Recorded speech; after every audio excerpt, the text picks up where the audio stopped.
मुअज़्ज़िज़ दोस्तों, अस्सलामु अलैकुम। दोस्तों, मुसलमानों ने जब से इस्लामी रिवायात और जिहाद को छोड़ा तो ग़ुलामी और ज़िल्लत उनका मुक़द्दर बन गई। अगर हमारा शानदार माज़ी देखा जाए तो वही हमारी असली पहचान थी।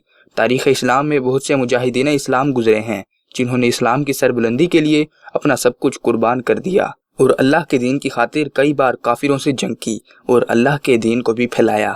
इन मुजाहिदीन इस्लाम में कुछ तो ऐसे हैं जिनसे बच्चा बच्चा वाकिफ़ है, जिनमें सुल्तान सलाहुद्दीन अयूबी, सुल्तान नूरुद्दीन जंगी और सुल्तान रुकनुद्दीन बैबरस जैसे सुल्तान शामिल हैं। मगर आज के इस वीडियो में हम आपको जिस मर्द मुजाहिद के बारे में बताने वाले हैं उसे चंद साल पहले तक तो पाकिस्तान में चंद लोग ही जानते होंगे, या फिर वो लोग जो तारीख का काफ़ी मुताला करते हैं। मगर आज पाकिस्तान का बच्चा बच्चा इस मर्द मुजाहिद के नाम से वाकिफ़ है। तारीख़ इस्लाम के इस मर्द मुजाहिद का नाम है अर्तुगरुल गाज़ी। अर्तुगरुल गाज़ी ने मुसलमानों की आज़ादी की जद्दोजहद के लिए जिहाद का रास्ता अपनाया और बहुत सी कुर्बानियाँ दी। आज की इस वीडियो में हम आपको इसी मर्द मुजाहिद के मुतालिक बताएंगे, लेकिन उससे पहले तमाम नए आने वाले व्यूवर्स से गुजारिश है कि अगर आपने अभी तक हमारे चैनल नॉलेज की दुनिया को सब्सक्राइब नहीं किया तो कर लें और साथ में मौजूद घंटी के निशान को भी दबा दें, ताकि हम आपके लिए इस चैनल पर जो भी वीडियोस अपलोड करें उसको नोटिफिकेशन आपको बाकायदगी से मिलता रहे। तो चलिए दोस्तों, शुरू करते हैं अपनी आज की इस इंटरेस्टिंग वीडियो को।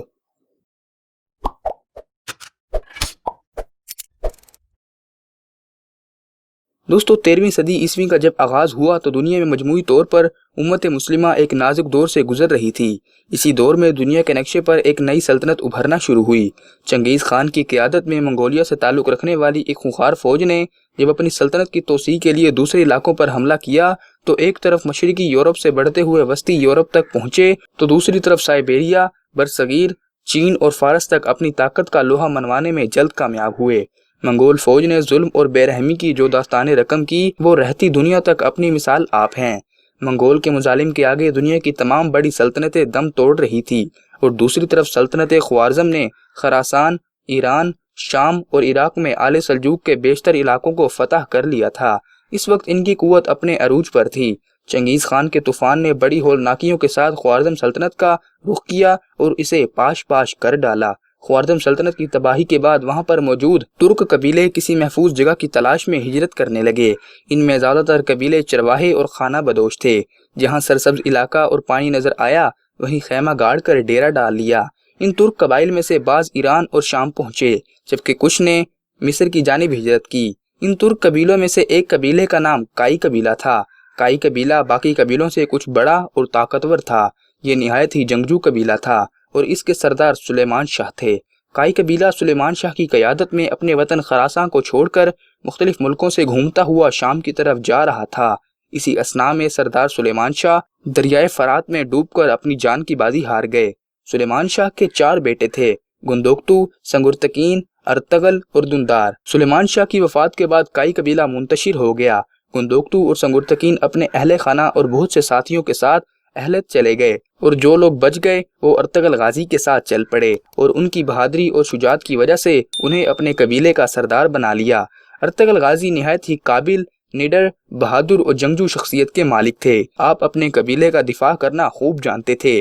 आप अपने छोटे भाई दुंदार और तकरीबन 420 घरानों समेत एशियाए कूचक की तरफ रवाना हुए और सल्जूकी सल्तनत में दाखिल हो गए। सल्जूकी सल्तनत के इस वक्त हुक्मरान सुल्तान अलाउद्दीन केकोबाद अव्वल थे, जो अपने अदल और इंसाफ की वजह से बहुत शोहरत रखते थे। अर्तगल गाजी जब अपने कबीले के साथ सुल्तान अलाउद्दीन के ज़ेरे साया पनाह लेने के लिए पाया तख्त कोनिया की तरफ जा रहे थे तो रास्ते में अर्तगल गाजी को 2 अफवाज मसरूफ़ जंग नजर आई।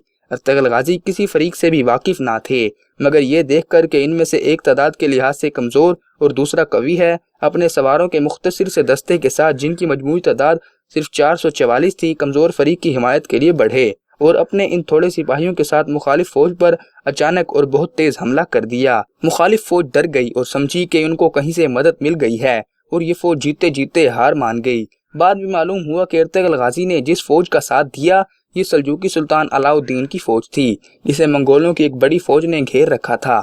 सुल्तान अलाउद्दीन अर्तगल गाजी की बहादुरी के साथ बहुत खुश हुए और आपके कबीले को अपनी सल्तनत में सोगोत का जरखेज इलाका जो दरिया सकारिया के बाएं जानिब बाज़ंतीनी सरहद के करीब था जागीर में अता किया और सोगूत का शहर भी अर्तगल गाजी को ही दे दिया। कहा जाता है कि सुल्तान अलाउद्दीन ने ये इलाका इसलिए अर्तगल गाजी को दिया ताकि बाज़ंतीनियों की तरफ से किसी भी हमले से बचा जा सके और सल्जूकी सल्तनत की सरहद اس طرف سے محفوظ ہو جائے۔ سلطان علاؤالدین نے ارطغرل غازی کو اجازت دی کہ سرحد کے ساتھ ساتھ علاقوں کو فتح کریں اور ان کو سلطنت میں شامل کریں۔ یہ علاقہ بازنطینی سلطنت کے بالکل ساتھ جڑا ہوا تھا۔ ارطغرل غازی نے کچھ ہی عرصے میں اپنی بہادری اور شجاعت کا سکہ بٹھا دیا۔ ان فتوحات کا نتیجہ یہ ہوا کہ باقی کے بہت سے قبیلے بھی جو اس علاقے میں آباد تھے ارطغرل غازی کے ساتھ ملنا شروع ہو گئے اور ارطغرل غازی کو اپنا سردار تسلیم کر لیا۔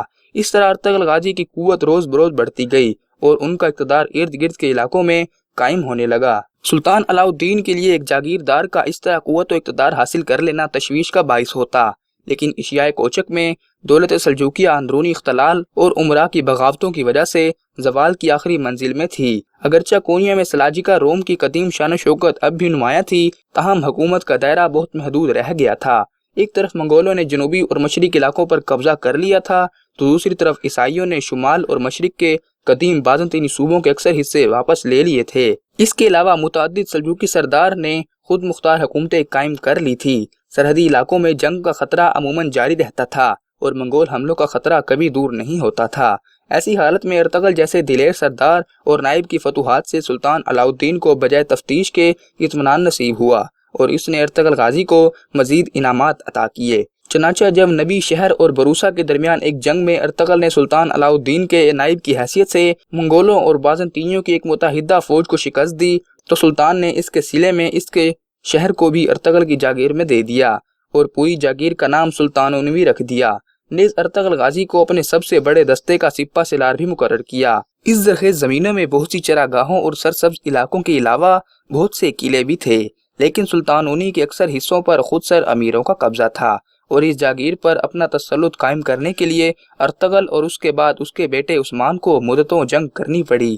اس کے بعد 1288 میں ارطغرل نے 90 سال کی عمر میں انتقال کیا۔ ارطغرل غازی کی زوجہ حلیمہ سلطان سلجوقی شہزادے غیاث الدین مسعود ثانی کی بیٹی تھی۔ حلیمہ خاتون کے بطن سے ارطغرل غازی کے 3 بیٹے گندوز، ساوچی اور عثمان پیدا ہوئے۔ ارطغرل غازی کی وفات کے بعد آپ کی جانشین آپ کے سب سے چھوٹے بیٹے عثمان غازی تھے۔ عثمان غازی بھی اپنے والد کی طرح ایک پکے مسلمان، بہادر اور حوصلہ مند آدمی تھے۔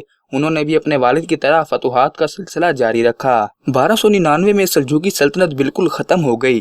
عثمان غازی نے اپنے تمام مفتوح علاقوں میں اپنی خود مختار حکومت کا اعلان کر دیا۔ یوں سلجوقی سلطنت سے علیحدہ عثمانی سلطنت قائم ہوئی اور دنیا کے نقشے پر سلطنت عثمانیہ کا سورج طلوع ہوا، جو تقریباً 650 سال تک چمکتا رہا اور جس کی وسعت 3 براعظموں میں 2 کروڑ سے بھی زیادہ کلومیٹر تک پھیل گئی۔ ارطغرل غازی کی وفات کے بعد ان کو سوغوت کے شہر میں دفن کیا گیا۔ آپ کے بیٹے عثمان غازی نے وہاں ایک مسجد بھی تعمیر کروائی۔ ارطغرل غازی کا موجودہ مقبرہ سلطان عبدالحمید ثانی کے دور میں دوبارہ تعمیر کیا گیا۔ 1998 میں ترکمانستان کے دارالحکومت اشخاباد آپ کے اعزاز میں ارطغرل غازی مسجد تعمیر کی گئی۔ تو دوستو یہ تھی ہماری آج کی یہ ویڈیو۔ دوستو یہ ویڈیو آپ کو کیسی لگی ہمیں کمنٹ باکس میں ضرور بتائیں۔ اگر اچھی لگی ہو تو لائک کر کے اپنی پسند کا اظہار کریں اور تمام ویورز سے گزارش ہے کہ جاتے جاتے ہمارے اس چینل نالج کی دنیا کو سبسکرائب کر کے ساتھ میں جو گھنٹی کے نشان کو بھی دبا دیں۔ آج کی ویڈیو یہیں تک، آپ سے ملتے ہیں اس طرح کے ایک اور نئی ویڈیو میں، تب تک کے لیے اللہ حافظ۔